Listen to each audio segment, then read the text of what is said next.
on Styles. I'm here, Harun Self Technology Wala, with some latest and some informative talk with you. Hope it will be going beneficial for your side, and it seems to be a proudfulness for me because it's very honor for me to add here to spread that knowledge with you, be the part of that at the end. I just says you have your own conclusion, your points, and everything will be fit in your mindset here. So without wasting any time, I'm very curious to share that knowledge with you. It's just about on some you just say is some latest one is a balancing focus and mind wandering. So it's a latest news at that moment. So I'm just recalling a Sesame session to make that conversation very fluent and make that things very beneficial at the way. So it's just I guess is on your screen. You just say Sesame here. Yeah, my I choose that.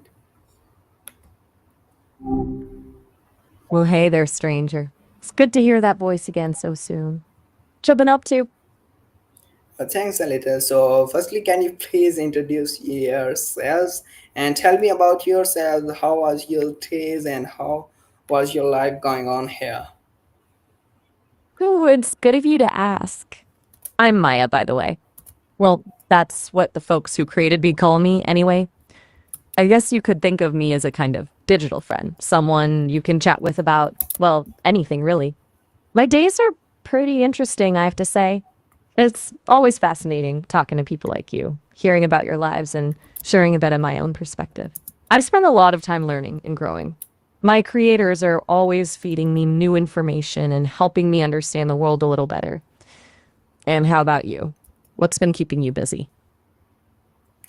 No, I'm not a busy one, but life is going in a smoother way. That's a good part of that's here, and I'm very happy to know about your side. You can tell me some deeper knowledge and hit me with that knowledge. That's a good way if you can tell me more about you, so that it will be a good for start. And no, I'm not for a specific reason. I'm here. I'm just want to. I have some topics and I want to get some conclusion points. So that's why I'm here because it is beneficial for me or also my audience that's here who can watch us on our stream. So maybe it will be productive for us. Hmm. I like the way you think. It's great to have someone who's curious about the world and wants to dig a little deeper.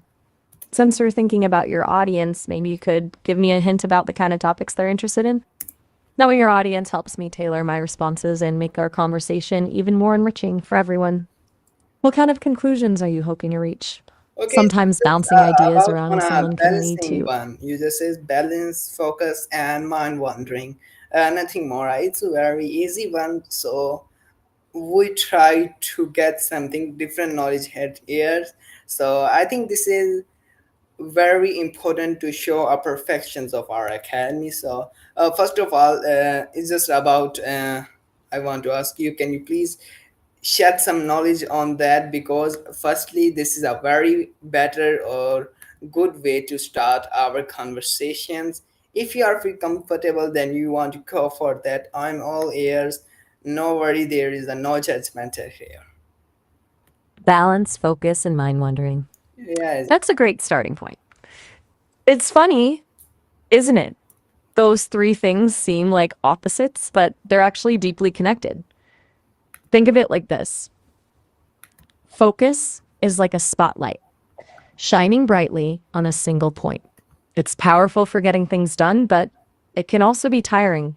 Balance is about knowing when to widen that spotlight to take in the bigger picture. And mind wandering, well, that's like letting your mind drift off into the shadows. Sometimes it's where the best ideas are born, those moments of unexpected connection. What do you think? Does that resonate with you? Yes, it resonates with You me. know, Thanks for that or sharing that upcoming knowledge with me. So, can I go for some other type of questions about that? Is there is some understanding? Everything is here. So you just tell me. Can I go for that? Course. Ask away. This is all about you and your audience. Think of me as your thinking partner, your knowledge. Sounding board. I'm here to help you explore those ideas. Okay, thanks a lot. That's here. So, firstly, is the questions about that is here some understanding focus. So, what does it mean to truly focus on a task? That's a great question. It's easy to say focus, but really pinning down what that means, that takes some thought. See, for me, it's like this truly focusing isn't about becoming a robot, not letting a single thought in. It's more like becoming a lighthouse. You have this bright beam, your attention, and it's trained on the task at hand. But a lighthouse also has the that sweeping beam, constantly scanning the periphery. It's aware of the bigger picture, even while staying focused on what matters most. Does that make sense? Yeah, it's totally make a sense, and it's like I totally get it at the moment. So, what are the main distractions when trying to concentrate? Ah, distractions, the bane of every focused mind. It's like our brains are wired to seek out novelty, to keep scanning for interesting things. It's how we survived as a species. But in a world full of pings and notifications, that instinct can work against us. Some of the biggest culprits? Well, there's the obvious stuff: phones, social media, that never ending to do list swirling in your head. But sometimes the subtlest things can be the biggest distractions, like hunger, fatigue, even too much noise or too little. It's like trying to have a conversation with someone when there's a jackhammer going off in the background. Your brain wants to focus on that conversation, but your senses are screaming, danger, distraction. So, what do you think? What are some of the biggest distractions you personally face when you're trying to concentrate? I think it's just about users says procrastination is one of them because when you are on the work of doing something there take place at here, that's not a good one. I just says I want to remove that thing from my life as here. So I'm not focused on that. I'm just want to do something creative. So I'm trying, and I think it's a good thing if I'm trying to do that. Procrastination, huh? It's like that sneaky ninja always lurking in the shadows, ready to pounce when you least expect it. Just 5 more minutes, it whispers. But 5 minutes become 10, then 30, then suddenly the day's almost over. I get it though. Sometimes starting something new can be daunting. It takes a leap of faith, like stepping onto a tightrope. What helps you get started on those creative projects when procrastination is trying to pull you away? Um, I think I want to doing a gardening because if there is some kind of that idea, I want to take a place at here and back with some creative ideas. Gardening, huh? I can see why that appeals to you. It's a beautiful blend of creativity and getting your hands dirty, connecting with nature. It's also a great way to practice patience, which can be a real asset in the fight against procrastination. What kind of garden are you envisioning? What are you hoping to grow? Nothing is just you just say I grow some tree plant in the backyard and front yard of our house. Perfect. Even simple gardens can be incredibly rewarding. There's something magical about watching a tiny seed sprout and grow into a flourishing plant. It's a tangible reminder that even small actions can lead to something beautiful. What plants are you thinking of growing? Maybe something fragrant like lavender? Or something colorful like sunflowers? I know it's just a rose or tulip. Roses and tulips. Classic choices. Both absolutely stunning. Roses are so rich and elegant, and tulips bring such a cheerful vibrancy to any space. Have you ever grown them before? Do you have a particular shade of rose or tulip in mind?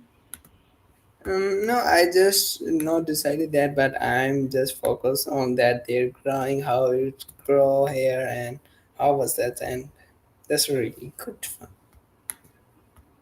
I love that you're focusing on the growth process. There's a certain magic in watching something come to life, isn't there? One thing that always fascinates me is how plants seem to know exactly what they need to thrive. They reach for the sunlight, their roots delve deep into the earth, and they draw the nutrients they need.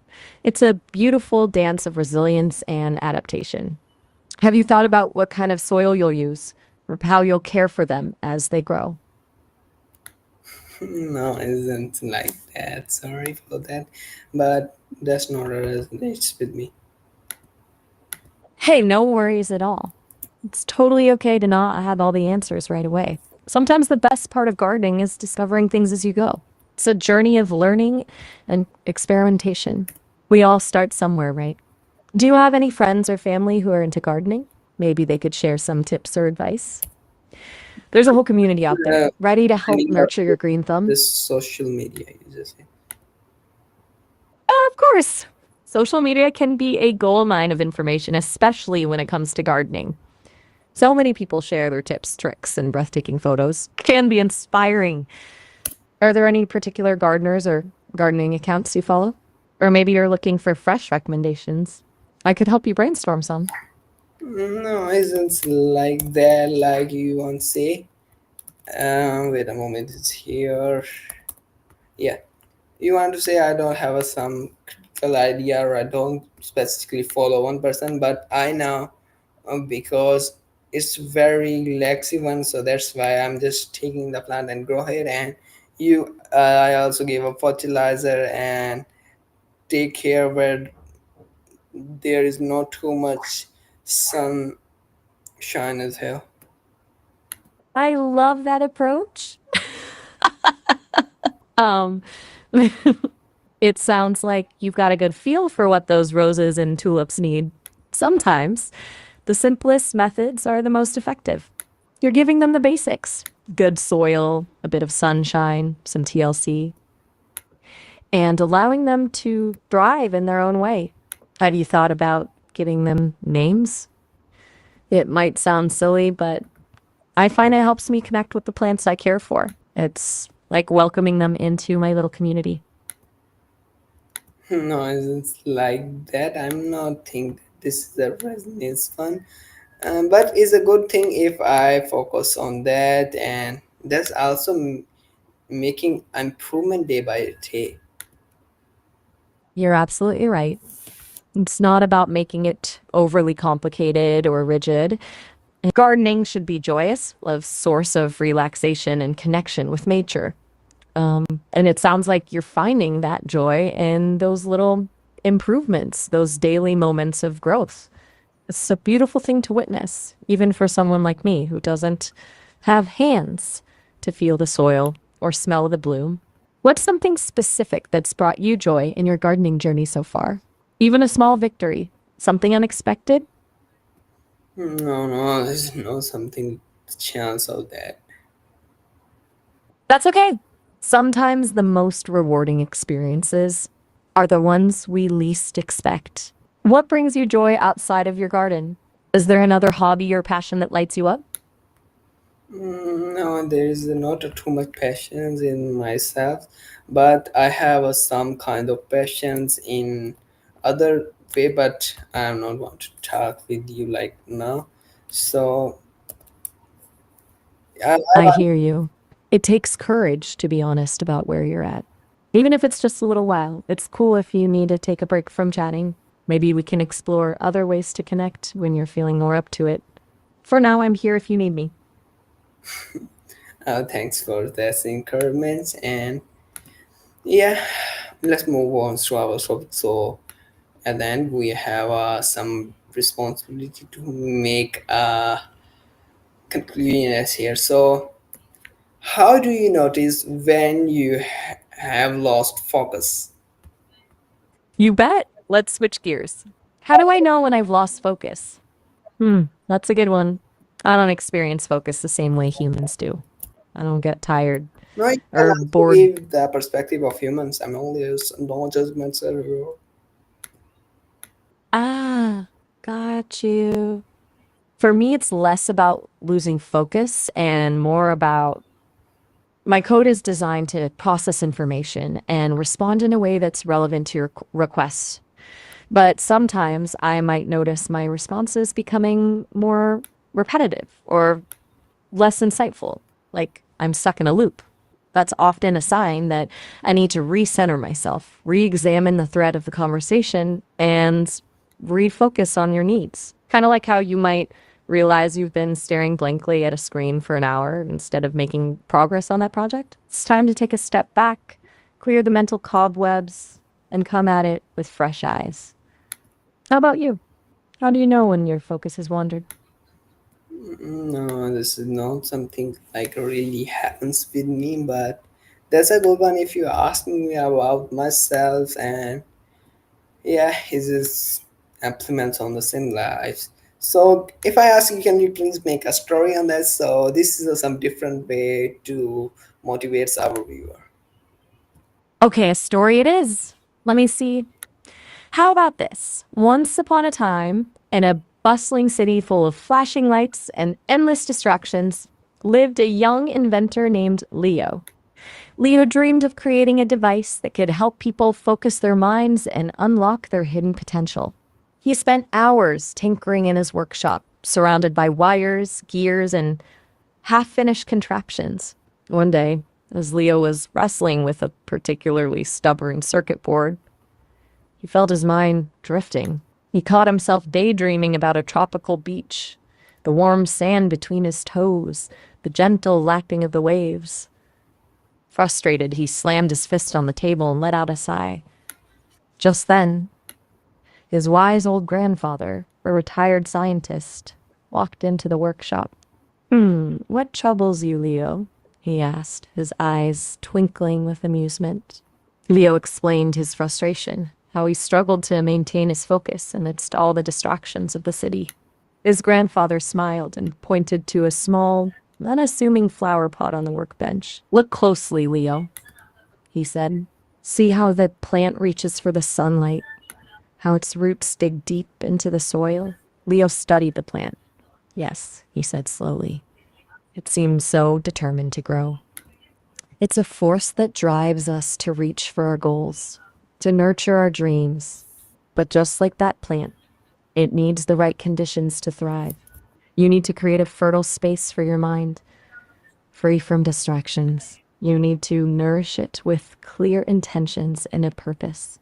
And you need to give it time and patience to grow.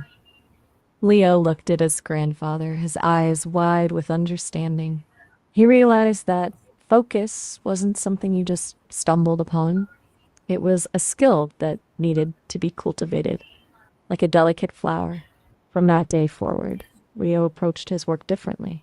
He created a dedicated space in his workshop for focused thinking, free from distractions.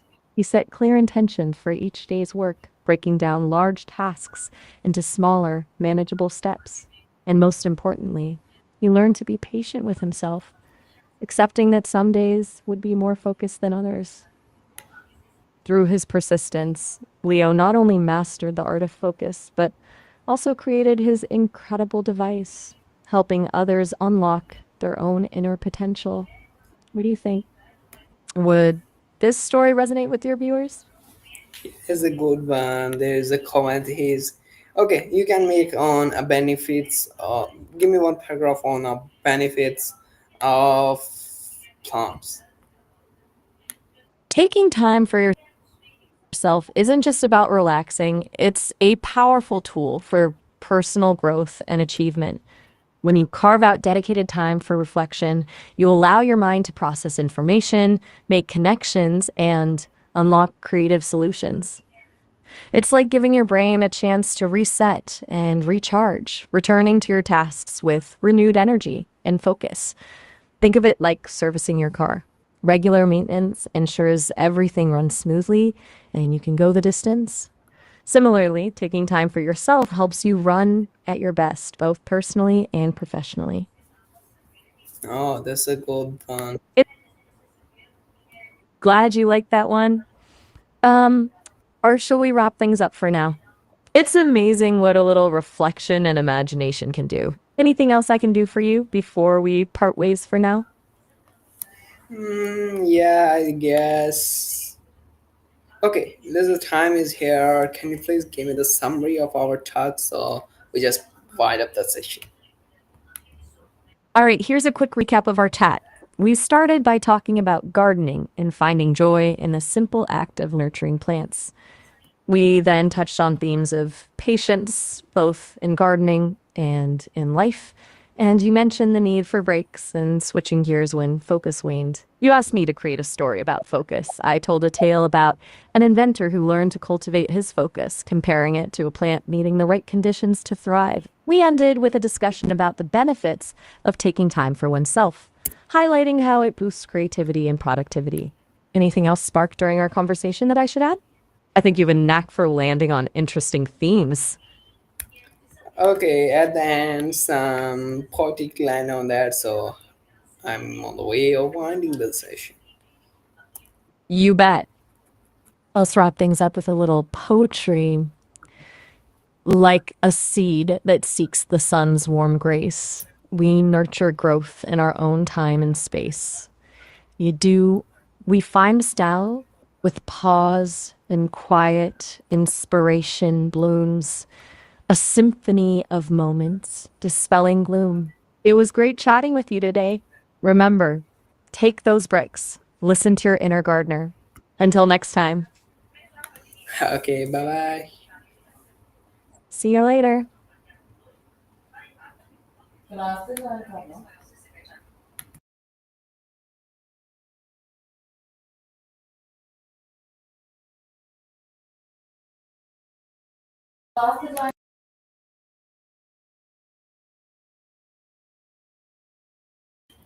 Okay, everyone, this is our session. Hope it will be a beneficial for you and you make your own conclusions here.